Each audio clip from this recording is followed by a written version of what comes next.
Well, hello there, and welcome to the 21st Infinite Inning Reissue episode. My friends call me Stephen Goldman, and whether we are talking about a regular episode, a new episode of the series, which they come out every Friday night, or we are referring to one of these episodes when we revisit an episode from earlier in the show's 8-year run, I remain your convivial host for a trip to the past on a mission to better understand the present, the vehicle being, as ever, the game of baseball. If you've been listening to these over the 21 weeks that I've done them, I think I took a week off somewhere when I was recovering from surgery earlier this year. But if you've listened to them, then you know I began this as a way to get past a problem that had belatedly come up via Spotify and some other services. YouTube was another one, which was simply that I had spent a lot of time on one of my sidelines, not just telling you stories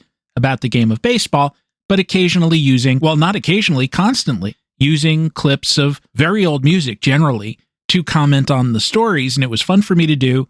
And I talked about the songwriters or the performers. I told you a little something about them. That seemed to me to be a legitimate kind of critical use of the work. I never played entire songs, and the only criticism I ever got was from a friend who felt that that aspect of the show was perhaps detracting from the main thrust of the stories, which is always a fair point to raise with any kind of creative endeavor. I think William Goldman, no relation, the late screenwriter, put it very well when he described your story as a trunk, and you have to prune away things that branch distractingly away from it. Well, a podcast episode is not necessarily exactly the same as a story about, say, a couple of cowboys in the vanishing West, as old Uncle Bill wrote with the late Bob Redford and Paul Newman starring as Butch Cassidy and the Sundance Kid. But it's similar. It's close enough. And I said, well, when I get feedback from listeners, they seem to enjoy that aspect of the show. I've heard positive things about it, never anything negative. And I was on these services for years. I've only been on YouTube for, this year, because it was only recently that YouTube became this big podcast delivery device, which I don't totally understand because, as I've said in other episodes, you really don't need to look at me just talking to my microphone. I do have a lovely sheet of 1988 baseball cards behind me. I fear they would distract you. You'd want to look at those more than you'd want to look at me and my weird, googly, cancer-stricken eye. Well, Spotify I'd been on pretty much since day one, and they never said nothing. But suddenly, I was inundated with all of these copyright violation warnings, which was a shock to me because no one believes, I won't say no one, but as much as anyone, I believe in creators' rights. I believe that a creator should be paid for his work every single time. It is never my intention to steal from anyone. It certainly was not my intention those times. And again, I don't really believe that I did. However, I also don't have the bandwidth to fight Spotify's lawyers. And so it seemed to make more sense to do some light re-editing on these, restrict them to story time, which is the part that everyone said that they liked best out of the first 6 or so years of the show, when I also had a guest on just about every episode, and reissue them with some new commentary. I realize that many of you have been here for all 21 weeks, but for any newcomers, that is how we arrive at this point of flashing back in time. And this week, we go back to 2019 and two stories that seem pertinent to the week we are presently living through here in 2025. In the first tale, we go back to May 1941, when a game between the Braves and the Giants was interrupted so the attendance, 17,009, could hear a speech by the President of the United States declaring an unlimited state of national emergency. Why did he do that? Well, I'll let past me tell you the story, but I imagine you can guess by the date of the speech, again, May 1941. And it was a true national emergency. See, now here comes a comparison that I could not have made when I first told you the story because, a lot of things hadn't come to pass yet. It was indisputably a national emergency, not I hope you'll pardon the expression, but a trumped up emergency. Opinions as to how we should respond to that emergency differed, but no one could say it was imaginary or pretextual. Well, I suppose they did in some sense. You'll hear me mention the arch-isolationist Burton K. Wheeler, Senator, Democrat of Montana. He did not back the president's play at that time. Back then, the parties really did have bigger tents, and presidents often had to contend with some friendly fire. On December 30th, 1940, so 5 months before Roosevelt gave the speech in question this episode, Wheeler had given a speech of his own. I won't read you the whole thing, because I'm your friend, and I have no desire to torture you. Here's a key passage. The thoughts I am about to express are not based upon any fear of wild boasts of American conquest by Stalin, Hitler, or Mussolini. I know that neither they nor their ideologies will capture the people of the United States or our imagination to the point that we would adopt fascism, communism, or Nazism as an American doctrine. You and I are Americans, and as Americans, of course, we are interested in the well-being of the people of all the world. Coming as we do from the four corners of the earth, we know that our business, our race, and our religion color our reaction to any European war. We know that today wars in Europe or Asia affect us economically, politically, and emotionally. We sympathize with the oppressed and persecuted everywhere. We also realize that we have great problems at home, that 1/3 of our population is ill-fed, ill-housed, and ill-clad, and we have been told repeatedly, upon the highest authority, that unless and until this situation is corrected, our democracy is in danger. I fully subscribe to this view. Okay, so far so good. The 1/3 of a nation thing was throwing FDR's words back at him, but at least he wasn't disputing the economic facts. And he was right in the sense that, as the nations that had gone fascist show, a dead economy is a threat to national security, same as a bomber or a missile. We never talk about it that way, but it's true. This conservative and occasionally anti-Semitic senator was way to the left of many of today's conservatives and anti-Semites, but the demagoguery was still ahead. On January 12, 1941, he went on the radio to say that the New Deal's foreign policy was to, quote, plow under every fourth American boy.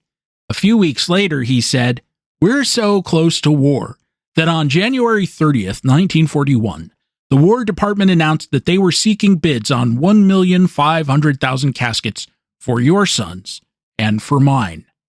By the way, he also asked, is it possible that the American people are so gullible that they will permit their representatives in Congress to sit supinely by while an American president demands totalitarian powers in the name of saving democracy?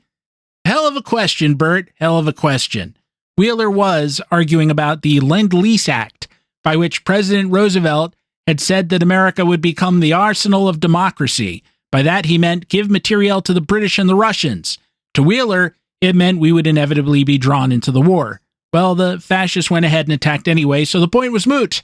My point is that whether you were a guarded interventionist like the president, or someone like Emporia Gazette editor William Allen White, who was part of a group called Defend America by Aiding the Allies, the CDAAA for those keeping score at home, or a member of America First, the pro-fascist anti-Semitic group fronted by Charles Lindbergh, all agreed that something was going on. Something is happening here. What it is ain't exactly clear, as Buffalo Springfield sang. No AI videos or recycled B-roll of Portland on fire. Things were definitely absolutely bad.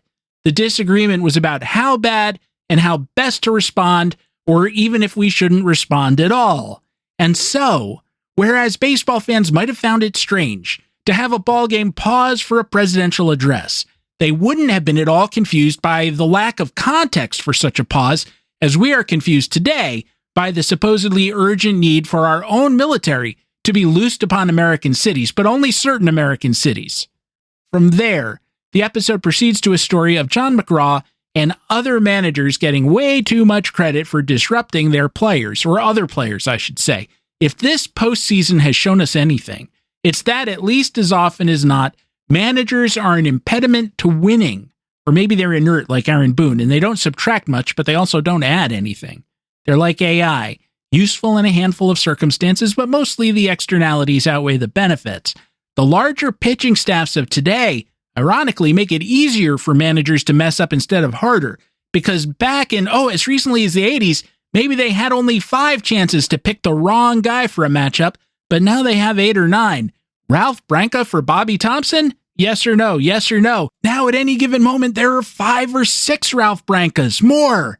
And yes, this is a reaction to manager's manager, manager's manager, Mariners manager, manager, manager. Dan Wilson, and his decision not to go to closer Andres Munoz. 5.2 hits per 9 innings this year, oh well, in a key spot in Game 7 of the ALCS. This is one place where the old-time managers knew better than the current generation of skippers as to how to handle things. And I'll unpack that more on this week's new episode, as I said, out at the end of the week, as always. Oh, and I should add that we drop in on a rather awkward place, or just a slightly awkward place. I'm not saying it's mortifying or anything. I just kind of picked a spot to come in the middle because I had begun with a long story about how that week's guest canceled and the current guest was a pinch hitter, and that I had been told not to explain such things to you, but that I wanted to. It seemed a little too much to retain for an episode that ultimately has no guest. I mean, this reissue.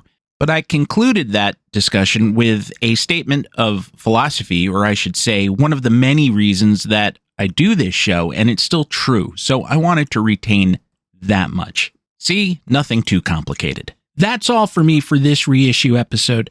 As always, I'll be back in the present to fix some breaks from the past and to say so long as the episode ends.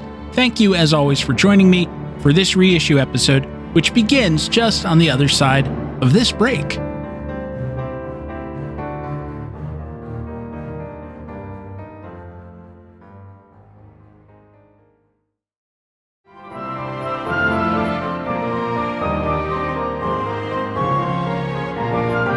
On the evening of Tuesday, May 27th, 1941, the New York Giants hosted the Boston Braves at the Polo Grounds in New York. The Giants, managed by their former first baseman Bill Terry, were off to a good start at 19-14, but were already 7 games back because the St. Louis Cardinals had gone 28-9 to start the season.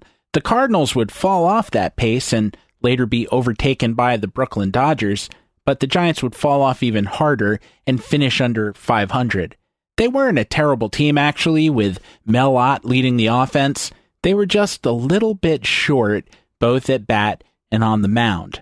Their opponents, the Braves, were terrible, not as terrible as they had been 6 years earlier in 1935, but pretty bad and practically bankrupt, surviving in part on loans from their own manager, Casey Stengel. They had some superannuated former stars like both Wainer brothers, Paul and Lloyd. Paul started and batted third that game. And then they had some young players who never quite got to where the Braves thought they were headed, including second baseman Carvel Bama Rowell, who hit the clock-breaking home run credited to Roy Hobbs in the natural, shortstop Eddie Miller, who did make 7 All-Star teams, mostly on the basis of his glove, although it was thought at that time he was going to be a two-way player, and outfielder Max West, a Pacific Coast League product who was supposed to be the Braves' answer to Ted Williams, but of course he wasn't. Manny Salvo, almost the dictionary picture of a journeyman, pitched for the Braves, while Hal Schumacher,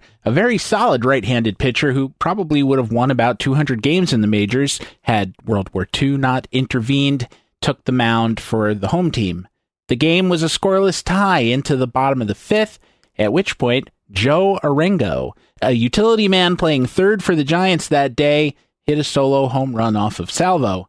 Miller, showing some of the promise that so tantalized the Braves, led off the top of the 7th with a home run of his own, tying things up. The Giants got a little rally going in the bottom of the frame when Salvo hit Arengo, which couldn't have been a coincidence, but they had the bottom of the order up and they failed to plate him. Young Giant center fielder Johnny Rucker, their leadoff man that day, popped to catcher Ray Barris with 2 outs, stranding Arengo at second. It was 10:30 p.m. in New York. Rather than proceed to the top of the 8th inning, the umpires waved all the players off the field. It wasn't raining. Some 17,000 spectators waited restlessly.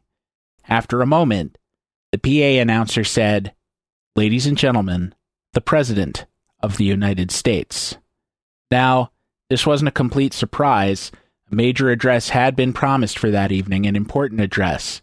Before getting to what was said over the stadium speakers that day, and to an estimated audience of 85 million around the world, a brief outline of the state of things at that moment. In no particular order, Austria, Poland, Czechoslovakia, France were gone. Bulgaria, Albania occupied. Norway invaded and occupied. The simultaneous miracle and disaster that was Dunkirk a year before. London bombed relentlessly. Egypt under attack. The British bombed by the Germans at Fallujah in Iraq. That very week, Nazi paratroopers attacking Crete. That same week, the U.S. merchant ship Robin Moore sunk by a U-boat between Brazil and the coast of Africa. Even though it was a neutral vessel clearly flagged, the survivors spending 2 to 3 weeks floating in the heat of the East Atlantic. And that same day, the Braves were at the Giants and the president was speaking,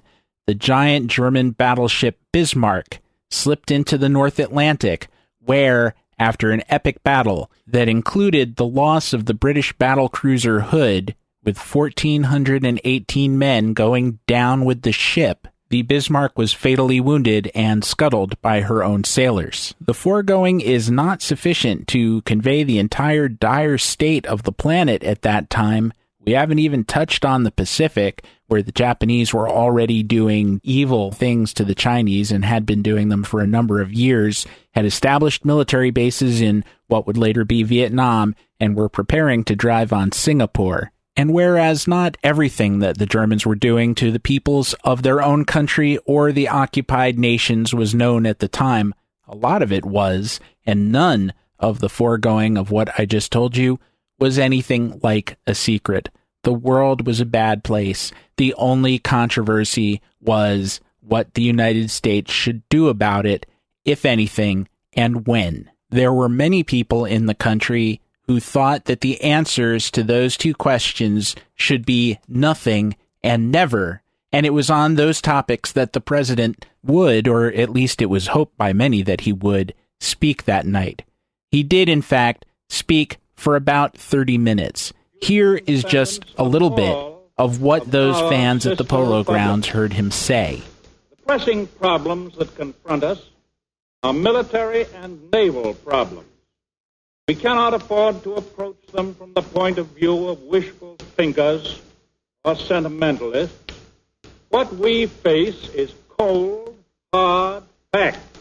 The first and fundamental fact is that what started as a European war has developed, as the Nazis always intended it should develop, into a war for world domination. Adolf Hitler never considered the domination of Europe as an end in itself. European conquest was but a step toward ultimate goals in all the other continents. It is unmistakably apparent to all of us that unless the advance of Hitlerism is forcibly checked now, the Western Hemisphere will be within range of the Nazi weapons of destruction. Your government knows what terms Hitler, if victorious, would impose. They are indeed the only terms on which he would accept a so-called negotiated peace. And under those terms, Germany would literally parcel out the world, hoisting the swastika itself over vast territories and populations, setting up puppet governments of its own choosing, wholly subject to the will and policy of a conqueror.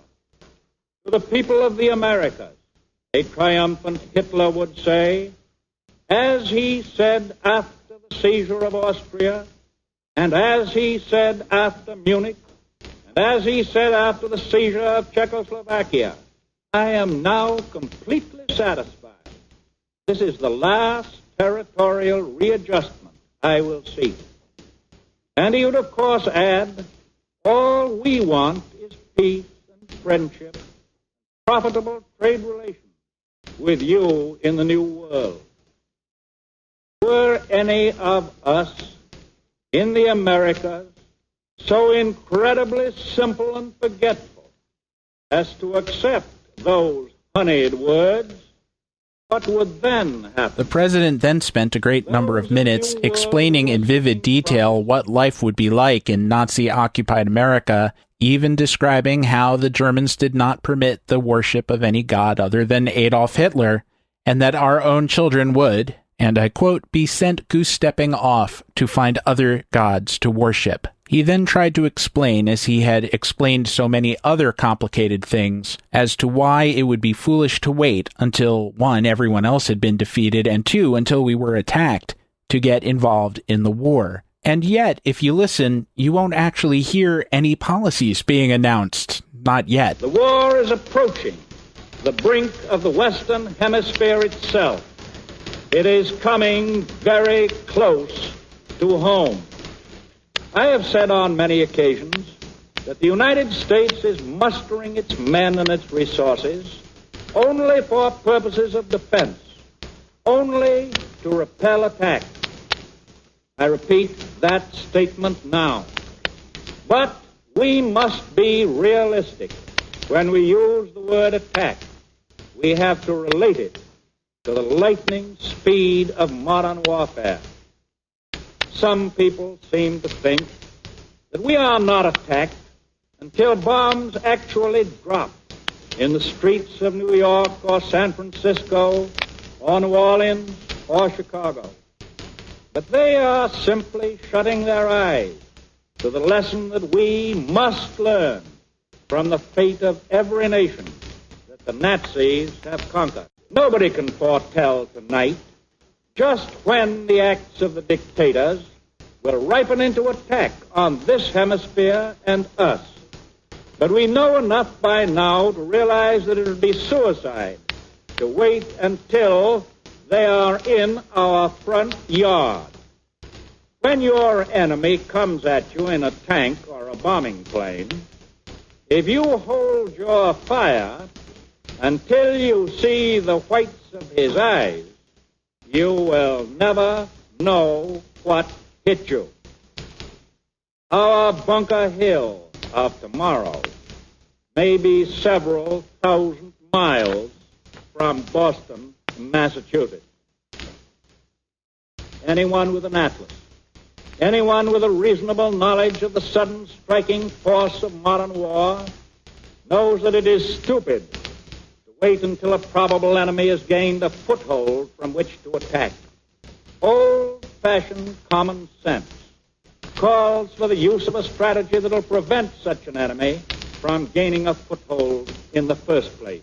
Okay, say the fans at the Polo Grounds, but a few questions. Number 1, can I get a hot dog while this is going on? Because it's been a while and I'm hungry. 2, can they really bring back the starting pitchers after this? Because this is a long delay. 3, fine, I accept the argument, but what are we going to do about it? We reassert our abiding faith in the vitality of our constitutional republic as a perpetual home of freedom, of tolerance, and of devotion to the Word of God. Therefore, with profound consciousness of my responsibilities to my countrymen and to my country's cause, I have tonight issued a proclamation that an unlimited national emergency exists and requires the strengthening of our defense to the extreme limit of our national power and authority. Oh, that. Okay, there's some policy, a declaration of national emergency. That should be okay with everyone, right? I mean, things are inarguably super dangerous right now, so a national emergency is the least that we can do. But wait, what does that actually mean in practice? No one was sure exactly. It had never happened before. Emergencies had been declared, but not unlimited national emergencies. By making that declaration, the president had activated some extreme, nigh dictatorial powers, but Roosevelt said he had no plans to use them anytime soon. In fact, the next day he said he contemplated no policies based on his speech whatsoever, an answer that confused everyone. And though the reaction to the address seemed to be generally favorable, with Roosevelt claiming to one of the two main speechwriters, Robert Sherwood, that his telegrams, the emails and tweets of the day, were 95% positive, and though the 17,000 fans at the Giants game applauded the speech, cheering and whistling, said the news reports, for at least 30 seconds when the president was done, Some people were very upset. Speaking for Nazi sympathizers and isolationists, Charles Lindbergh said that Roosevelt had, quote, out-Hitlered Hitler. Mr. Roosevelt claims that Hitler desires to control the world, but it is Mr. Roosevelt himself who advocates world domination. Does this mean, Mr. President, asked Senator Burton Wheeler of Montana, a Democrat, that you will wage an undeclared war in violation of the Constitution of the United States that provides only Congress can declare war? Senator Gerald Nye of North Dakota, an arch-isolationist, a Republican, said the Roosevelt War is progressing all right and suggested that Roosevelt had already taken illegal action to steer us into a shooting war. Congressman Hamilton Fish of New York, also a Republican, speaking for the America First Committee, said the speech was a, quote, smokescreen to get us into an undeclared war by subterfuge, and said that Roosevelt could go down in history as the president who betrayed the American people into war against their will. Republican Senator Robert Taft said the proclamation of national emergency has no more legal effect than a proclamation that I or any other citizen might issue. Some legal scholars agreed. And Alf Landon, the former Republican governor of Kansas, who had been defeated by Roosevelt in the 1936 presidential election, said that Roosevelt had signaled the end of democratic government in the United States, temporarily at least. Well, maybe, but not before they resumed play at West 155th Street in New York. And so we return to the baseball game, if not democracy. A crisis in infinite Americas, because democracy is truly always under threat, one way or another. And sometimes it's the guy who warns you it's under threat who is the threat himself. Funny how that works.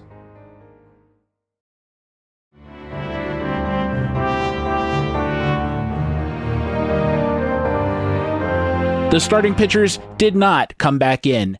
Dick Erickson, in the fourth year of a mostly replacement-level career, took over for the Braves, while the great Carl Hubble, about a month short of his 38th birthday, came out of the bullpen for the Giants. The two-time National League MVP was just a league average pitcher now, and Bill Terry had him on the flexible usage plan. The Braves loaded the bases against him with one out in the top of the eighth, but Max West hit into the inning-ending 2-3-2 double play. Then, in the top of the ninth, Hubble walked the first two batters to face him, but this time it was Babe Dahlgren, familiar to Yankees fans as the player who had taken over for Lou Gehrig in 1939, who hit into the double play that killed the rally.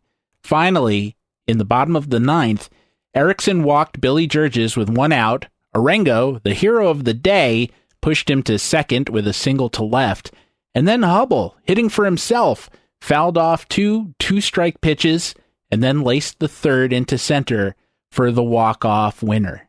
As for the president, he never did win the argument he had continued that night. The meaning and the very legality of his declaration of unlimited national emergency wasn't resolved until December 7th of that year, at which point the argument itself became moot. For a while. Meanwhile, the games went on. And on. The ball games, I mean. Seriously. I'm Stephen Goldman, and this is The Infinite Inning.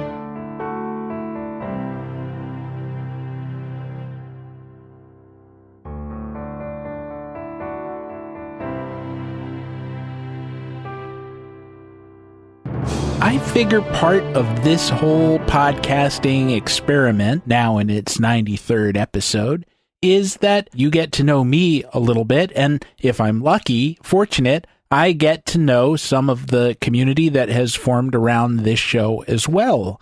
And if I pretend to be remote and wholly professional and combed and put together with everything in place, well, you're not going to get the benefit of who I really am, and that's kind of a lie. It's a lie I don't want to tell, and I don't think that person, that illusion is that knowable. I will say I am rather pleased to be able to invoke the phrase, how the sausage gets made, at this juncture, because it leads rather nicely into our next topic of discussion before I roll Mike out here. Don't follow leaders and watch your parking meters, Bob Dylan wrote in 1965 in the opener to his classic album, Bringing It All Back Home, Subterranean Homesick Blues. And all these years later, it's still hard to decide whether the parking meters or the leaders are more oppressive. I mean, the leaders are far more likely than the parking meters to order a roundup of their political enemies and have them jailed or executed. So, on an existential level, the leaders are winning this pennant race hands down, since they do have that arbitrary power to decide to end your life, or if they have their finger on one of the world's many nuclear buttons, end all life. I suppose they could do that by just putting their fingers in their ears and saying, la la la, there is no such thing as climate change too. It would just happen a little more slowly. Parking meters, though, are disproportionately oppressive in the way that they can nag at the back of your mind while you're doing whatever it is that you're supposed to be doing that's, well, intended to be fun. It could be the most fun thing in the world, perhaps. Maybe you're at a combination dessert buffet and orgy. It's the party of a lifetime, but you're still thinking about nickels. I guess it's a little better now that in some towns and cities they operate on credit cards so you can prepay at some central location. Although there have been times that's been stressful too because I couldn't find the central location. It was somewhere with almost zero propinquity to the parking meter in question. And then even if you do find it, sometimes the restrictions are inscrutable. There'll be a sign that says something like parking must be paid 7 days a week, 24 hours a day. Violators will be towed. Except Sundays. Well, wait, I have to pay it Sundays, but I won't be towed if I don't pay it Sundays, but I don't have to pay it Sundays, but I do have to pay it Sundays because it's 7 days a week, 24 hours a day. In many places, though, it's still, did I remember to bring change? Did I bring enough change? Is the number of hours I can be in the space limited? If I overstay, do I get ticketed or towed? Who wants that on their mind while they're eating a frangipane tart with naked people? Possibly vice versa. Parking meters can make you question if human beings are moral animals or just failed primates with a mutation that provides for advanced sadomasochistic tendencies. Because of all the possible systems in the universe we could have invented over the last 50,000 years, we thought up parking meters. In baseball, managers have traditionally been both leaders and parking meters in the sense that Dylan referred to them. They're leaders to be watched for inefficiency or dictatorial tendencies, and they're also parking meters because they nag at you and draw attention to themselves, even though their function and importance is vastly overstated.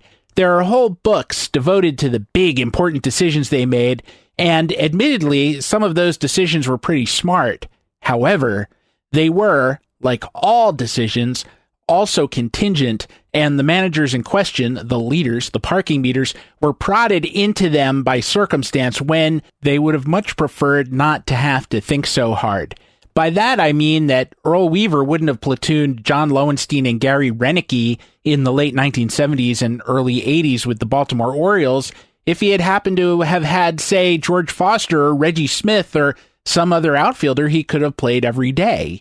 He didn't, so he was forced to invent something that would work. And again, that's commendable. Not every manager would have done that. Some managers just play the hand they're dealt. Sometimes they even double down on it. Nefi Perez had over 1,100 career plate appearances as a leadoff man, and Corey Patterson had about the same number. It's not that there weren't better, higher on-base percentage choices on those clubs. Of course there were. Virtually everyone on those clubs was a better choice. It's just that the managers, the people in charge, couldn't be bothered to think about it. There are a ton of examples of this in baseball history when you read that some manager had the bright idea to bring up minor league vet Jimmy Barzini from the minor leagues. I'm just using that name as a hypothetical, and use him in a platoon with Timmy Robot, a more obvious hypothetical. But what they never tell you is that the manager only did that and got a combination 350 batting average in 500 platoon at-bats because Ted Williams had torn a hamstring and the manager had no other choice. But sometimes it wasn't Ted Williams. More often, the original guy was some replacement level player who did the manager a huge favor by getting hurt, thereby clearing the way for the emergency replacement who was actually better than the planned starter. So in short, what I'm trying to say is, let's not go out of our way to make heroic figures out of guys who are literally nothing more, in most cases, than what their job title entails. They're managers. They're managing. How are you doing today, Bob? I'm managing, Stan. I'm just managing.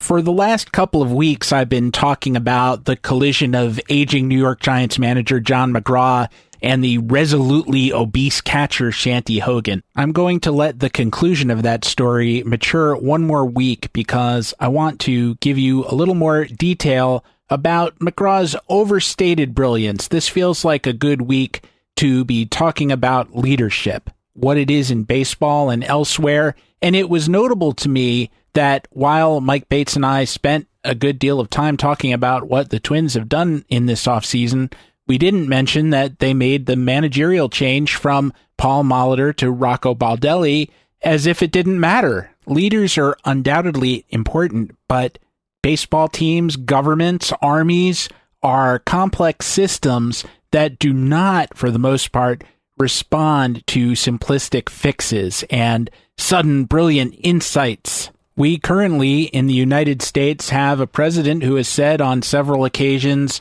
I alone can fix it, whatever the problem is. This is an inaccurate but very seductive way of thinking. Everyone wants to believe that there is a problem out there that can be solved simply by saying, go right, when everyone else says, go left. But the rare times that a situation does present that kind of option, and I'm not talking about whether to call a run or a passing play in a football game or to bunt or not in a baseball game, it's then that you get the opportunity to create a little bighorn kind of situation for yourself, because often there is a good reason that the people who have studied the problem had said go left in the first place. And that's true even in baseball. There's a thing that Hank Greenberg wrote for Life magazine in the 50s in his capacity as president of the Cleveland Indians that I like to quote often, and just paraphrasing it briefly, he said that every prospect is the product of a long process that requires the investment of time, money, coaching, all kinds of resources in order to deliver that player to the major leagues. And if the manager thinks that after all of that the club has put into the player, that he can take one quick look at the kid and say, no, I don't like the cut of his jib. I think I'll play Alcides Escobar instead. That manager is going to find himself unemployed because he is a cavalier idiot.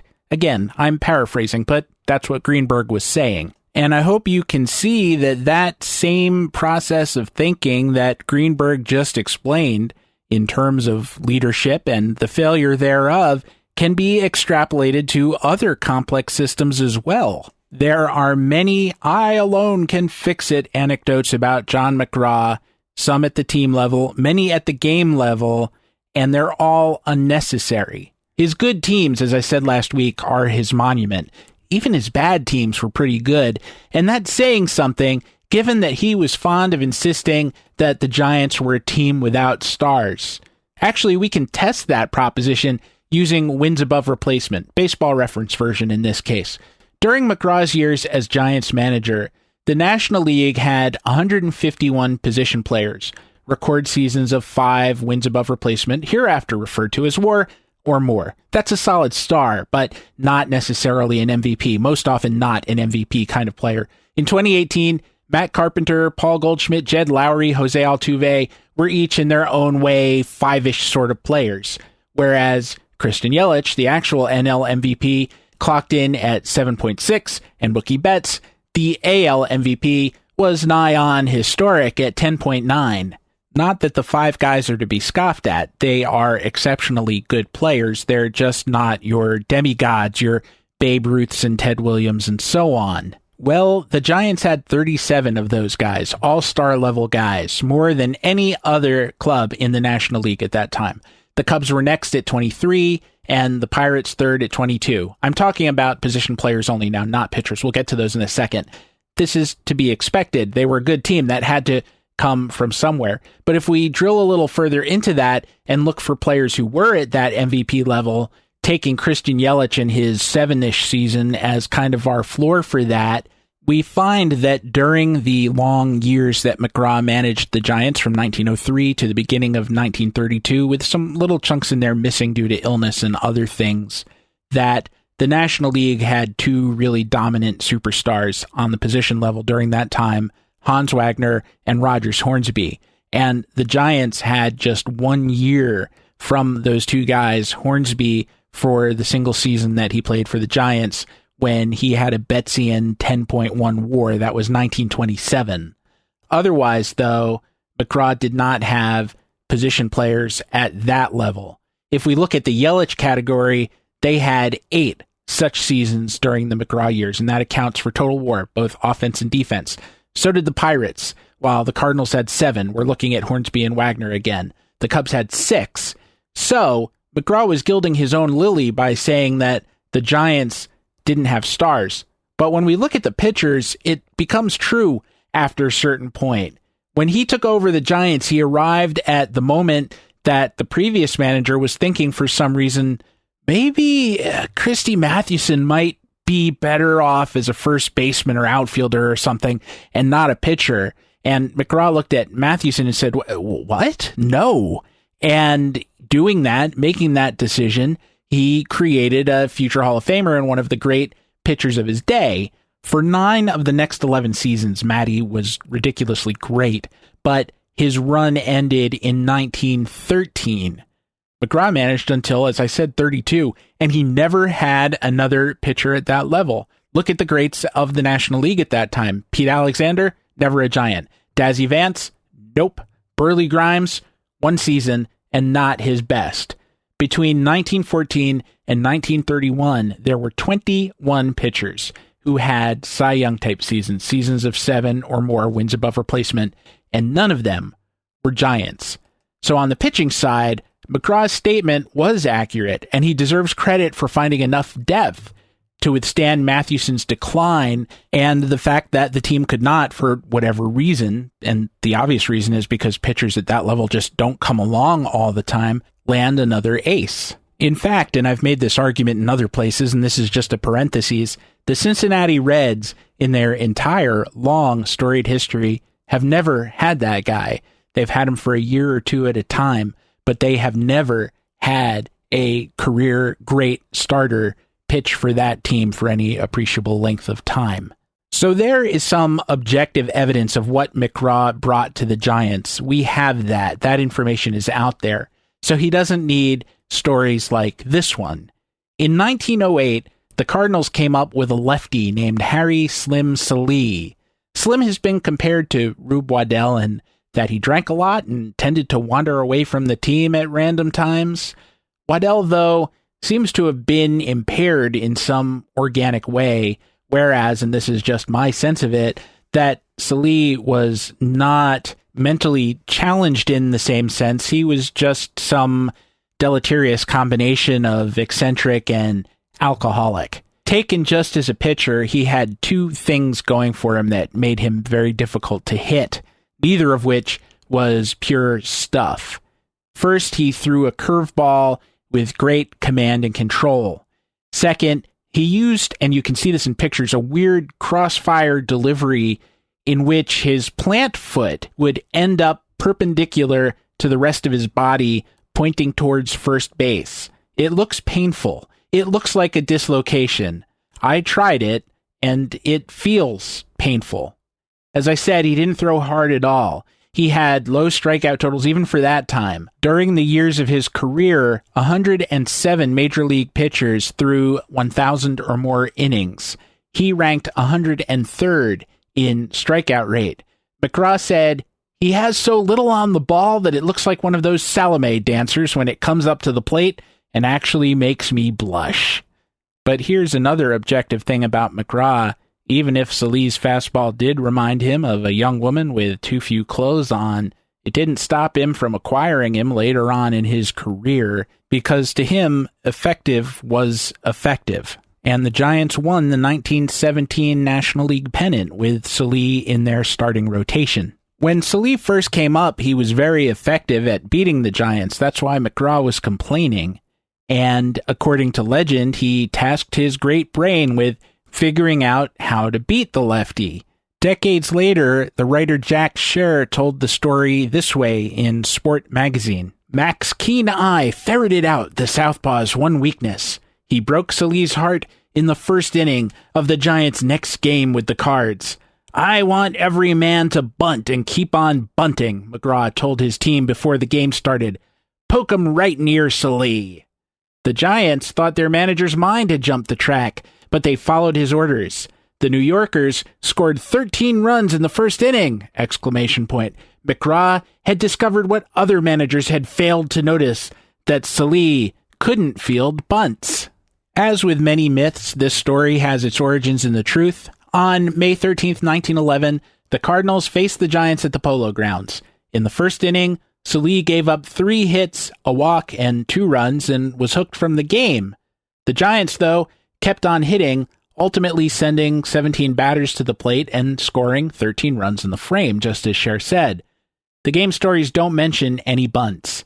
They do, however, mention, because they had to, that Fred Snodgrass, batting third that day, hit a triple, and Fred Merkle, hitting fifth, hit a triple and a home run in the inning, and drove in 7 of those runs. That's power, not small ball. The New York Herald Tribune reported, the 13 runs were practically all by dint of clean stick work, 9 hits and 3 passes telling the tale, and not an error figured in the scoring. There was, by the way, also a hit batsman that led to a run. The St. Louis Post-Dispatch said simply, the Giants peppered the pitchers, and that's all there was to it.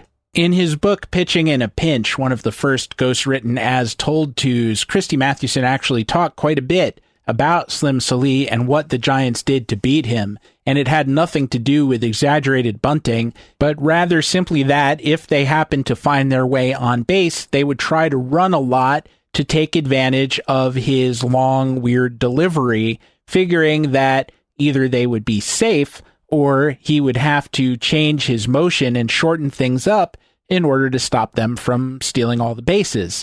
That makes a lot more sense than the whole he can't field bunts thing, and doesn't require any brilliant leadership insight, because that's a surface level detail what a pitcher's windup looks like. And here's the other thing that really puts the lie to the story.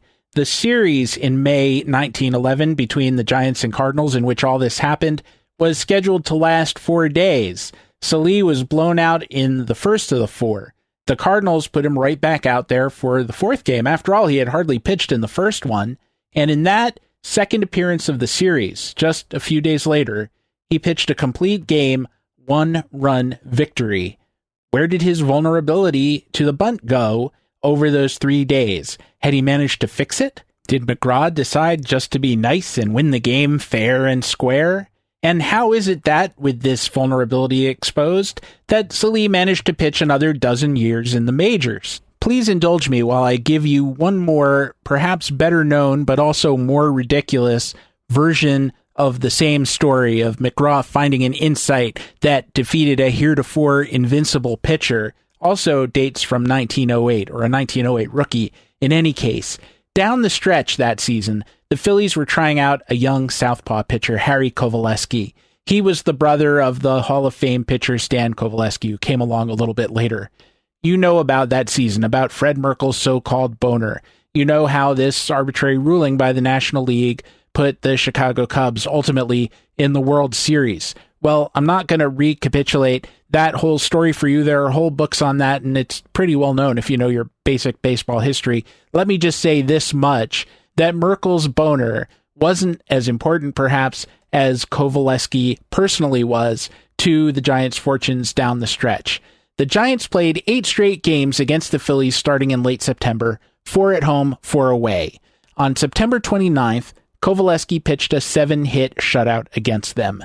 The Phillies kind of liked that. So they started Kovaleski again on just 1 day's rest. You could do things like that back then. Nobody knew any better. This time, he allowed a couple of runs, but they still won. That also seemed like a positive result to the Phillies, and so they tried it again. They gave Harry one more day off, and then again he came back and he started the 8th and final game of the series. And he won. Now, the Giants went 5-3 in the series, with the only losses coming via Harry starts.